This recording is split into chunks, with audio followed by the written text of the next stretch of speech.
اور اس خدائے زندہ پر بھروسہ رکھو جو کبھی نہیں مرے گا، اور اس کی تعریف کے ساتھ تسبیح کرتے رہو، اور وہ اپنے بندوں کے گناہوں سے خبر رکھنے کو کافی ہے۔ وہی جس نے آسمانوں اور زمین کو اور جو کچھ ان دونوں کے درمیان ہے 6 دن میں پیدا کیا، پھر عرش پر جلوہ افروز ہوا۔ وہ جو رحمان یعنی بڑا مہربان ہے، تو اس کا حال کسی باخبر سے دریافت کر لو۔ اور جب ان کفار سے کہا جاتا ہے کہ رحمان کو سجدہ کرو، تو کہتے ہیں اور رحمان کیا ہوتا ہے؟ کیا جس کے لیے تم ہم سے کہتے ہو ہم اس کے آگے سجدہ کریں؟ اور وہ اس بات سے اور بدکتے ہیں۔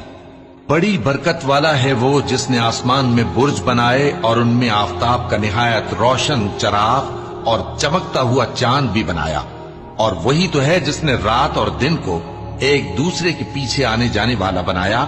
یہ باتیں اس شخص کے لیے جو غور کرنا چاہے یا شکر گزاری کا ارادہ کرے سوچنے